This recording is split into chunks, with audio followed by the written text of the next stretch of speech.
Lisa McVey, 17 ans, était allongée sans bouger sur un drap sale et malodorant dans une pièce qu'elle ne reconnaissait pas. Elle était attachée par les mains et les pieds aux quatre côtés du lit.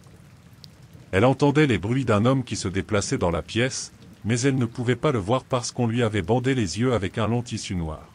« Je sais que tu n'es pas une mauvaise personne, » dit la jeune fille. Elle essayait de parler avec le plus d'assurance et d'aisance possible. « Je t'aime bien, tu sais.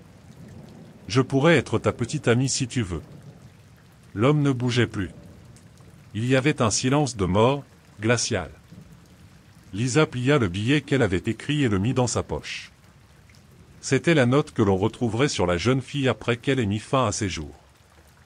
Ce qui est étrange, c'est qu'elle n'a pas peur de ce qu'elle va faire. La mort était désormais le seul salut de Lisa et elle était prête à l'affronter. À l'âge de 14 ans, sa mère, toxicomane et alcoolique, l'a envoyée vivre chez sa grand-mère. « Je ne veux plus m'occuper de toi, tu n'es qu'un fardeau pour moi », lui avait dit sa mère. « Va faire tes valises, tu vas vivre avec ta grand-mère. » Lisa ne réagit pas, car elle a déjà été renvoyée tant de fois. Ce n'était pas la première fois. En refaisant ses valises, la jeune fille sait ce qui l'attend. Elle devra faire le ménage dans la maison délabrée où vit sa grand-mère, préparer ses repas et satisfaire tous les désirs de la femme et de l'homme avec qui elle vit. De plus, elle devra accepter en silence tout harcèlement de la part du petit ami de sa grand-mère. Avec 2 vidéos par semaine, nous vous parlons de tueurs en série, de meurtres et d'événements sombres qui ont secoué le monde sous forme d'histoire. Si vous êtes de ceux qui aiment regarder et écouter de tels événements sous forme d'histoire, vous êtes au bon endroit. À la fin de la vidéo, n'oubliez pas de vous abonner et d'appuyer sur le bouton « J'aime » si vous avez aimé. Et n'oubliez pas que la bonté sauvera le monde. Lorsque Lisa a emménagé chez sa grand-mère et son petit ami, tout s'est passé exactement comme elle l'espérait, à une différence près. Son petit ami a poussé le harcèlement encore plus loin et a commencé à la violer, certaines nuits en tenant un pistolet sur sa tempe. La femme, consciente de tout ce qui se passait, ne réagissait pas et continuait à vivre comme si tout était normal. Le soir du 3 novembre 1984, Lisa, alors âgée de 17 ans, a pris une décision. Cette vie ne vaut plus la peine d'être vécue. La jeune fille plie la note et la met dans sa poche. Ce jour-là, elle irait au travail et verrait ses collègues une dernière fois. Lisa regarda sa grand-mère et son petit ami, tous deux évanouis sur un canapé. Elle sortit de la maison sur la pointe des pieds et ramassa son vieux vélo rouillé. Elle se sentait toujours libre sur son vélo, surtout avec le vent dans les cheveux. Pour Lisa, la vie n'était réelle que lorsqu'elle était sur son vélo. Tout le reste n'était qu'un cauchemar. La journée de travail n'était pas différente de la normale. Lisa travaillait plus que d'habitude, aidait davantage ses amis. Après tout, c'est mon dernier jour, se dit la jeune fille. Que ceux qui restent se souviennent bien de moi. À la fin de son service, à minuit, Lisa a dit au revoir à ses amis qu'elle ne reverrait jamais et a enfourché son vélo. Elle roule lentement, en prenant son temps. Elle n'avait nulle part où aller, personne ne l'attendait. Lorsque Lisa a vu les phares d'une voiture briller derrière elle, elle s'est écartée pour laisser passer la voiture. Mais la voiture ne l'a pas dépassée, elle a continué à la suivre, comme si elle la poursuivait. Lisa a appuyé un peu plus fort sur les pédales et a accéléré. La voiture derrière elle accélère également.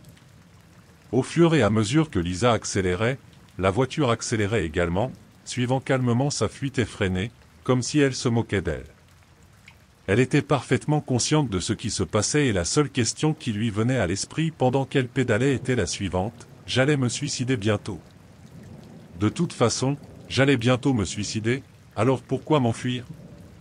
Avant que Lisa ne puisse trouver la réponse à sa question, la voiture rouge a dû se lasser de ce jeu du chat et de la souris, car elle a accéléré devant elle et l'a arrêtée. L'homme qui est sorti de la voiture, avec une arme pointée sur elle, a rapidement attrapé Lisa et lui a bandé les yeux, puis les mains et les pieds. Lisa était maintenant dans sa voiture et il se dirigeait vers une destination inconnue. L'homme a emmené Lisa chez lui et l'a violée et torturée pendant 26 heures. Alors que cette terrible torture se poursuivait, Lisa ne voulait qu'une chose. Elle ne voulait plus mourir et était prête à tout pour rester en vie. C'est à la fois douloureux et étrange à dire, mais Lisa avait l'habitude d'être violée et torturée et elle savait exactement comment faire face à la situation. Revenons au début de notre histoire. Lisa était allongée sans bouger sur un drap sale et malodorant dans une pièce inconnue depuis très, très longtemps. L'homme l'avait violée et torturée à plusieurs reprises. Elle était attachée par les mains et les pieds aux quatre côtés du lit. Il lui avait demandé à plusieurs reprises, « Comment veux-tu que je te tue ? Je ne vais pas te tuer comme les autres, tu es différente, je vais trouver une façon bien plus spéciale de te tuer. » Lisa pouvait entendre les bruits que faisait l'homme en se déplaçant dans la pièce, mais elle ne pouvait pas le voir car elle avait les yeux bandés par un long tissu noir. « Il faut que j'aille aux toilettes.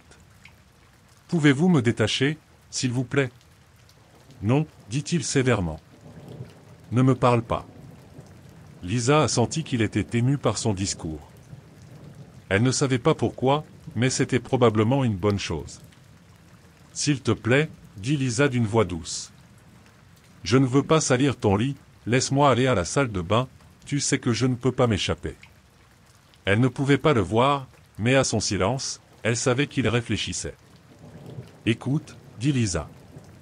Je te promets que je n'essaierai pas de m'enfuir, parce que je t'aime bien et que je ne veux pas m'enfuir. » La jeune fille le sentit soudain près d'elle. Il lui détachait les mains et les pieds. « Détache le bandeau et je le saurai, dit-il sans la lâcher. Et je vais te tuer tout de suite. »« Non, non, répondit Lisa calmement. Je ne vais pas le faire, ne t'inquiète pas. » Dès que Lisa est arrivée dans la salle de bain, elle s'est rapidement attaquée à la cuvette des toilettes, au lavabo et au miroir. Elle a laissé autant d'empreintes digitales que possible sur chacun d'entre eux.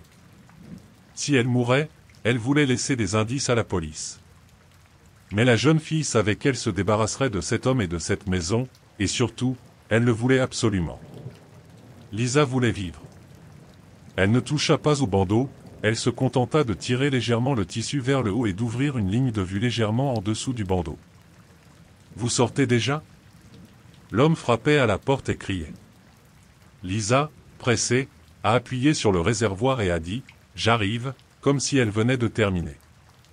En sortant de la salle de bain, elle dit doucement « Merci » à l'homme dont elle sentait la présence toute proche. Il ne répondit pas, mais Lisa sentit un changement en lui. Il n'était plus aussi brutal qu'avant. Mais cela ne changeait rien au fait que Lisa allait de nouveau être attachée au lit. De là où elle était allongée, Lisa écoutait les bruits qu'il faisait. « Tu es là. Ne me parle pas. Écoute, je sais que tu es quelqu'un de bien, je t'apprécie même, tu sais. » L'homme était maintenant immobile, silencieux, et cela montrait que Lisa était sur la bonne voie. Enfin, la jeune fille rassembla tout son courage et posa la question qui allait changer son destin. « Je veux être ta petite amie, qu'en dis-tu ? Personne ne le saura et nous pourrions être très heureux ensemble. » Le silence de l'homme dura plusieurs minutes. Lisa savait que sa vie de 17 ans était à la croisée des chemins. Soit elle survivrait, soit sa vie s'achèverait comme elle l'avait prévu la veille, mais ce ne serait pas elle, mais cet homme qu'elle n'avait jamais vu auparavant. Et le destin avait décidé que Lisa vivrait. L'homme détache la jeune fille. Mais elle avait toujours les yeux bandés. Remettant Lisa dans la voiture, l'homme la libère au matin dans une rue déserte. Il lui chuchote à l'oreille, « N'ouvre pas les yeux pendant 5 minutes. Si tu les ouvres avant, je te tire dessus. » Lisa ne sait pas combien de temps s'est écoulé, mais lorsqu'elle ouvre les yeux, elle est seule.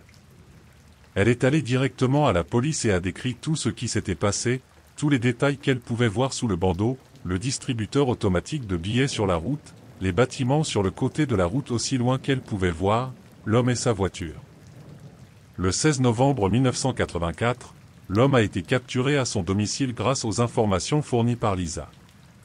L'homme, qui s'appelait Bobby Joe Long, était responsable d'au moins 10 meurtres et de plus de 50 viols. « Je suis comme tout le monde », a déclaré Bobby Joe Long lors de son interrogatoire. « Je ne suis pas différent des autres. J'ai des désirs ordinaires, comme tout le monde. » Lisa était une fille différente, a-t-il dit lorsque les policiers lui ont demandé pourquoi il ne l'avait pas tuée. « Je l'aimais bien parce qu'elle m'aimait bien. » Bobby Joe Long a été exécuté par injection létale le 23 avril 2019. Lisa MCV a réussi à se construire une toute nouvelle vie, libérée de sa famille comme elle l'était de Bobby Jolon.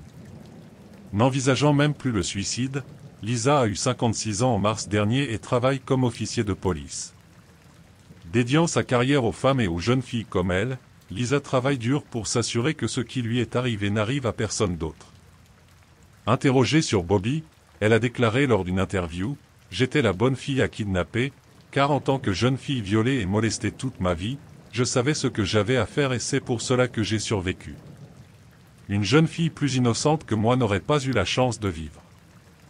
J'ai une dette de gratitude envers Bobby, car grâce à lui, j'ai réalisé à quel point la VIE est précieuse. J'admire cette femme intelligente et forte. J'adore raconter des histoires comme celle-ci, où la victime refuse d'être une victime. » Et oui, Lisa MCV a tout à fait raison. La vie vaut la peine d'être vécue, surtout lorsqu'elle a un but. À bientôt dans un autre épisode.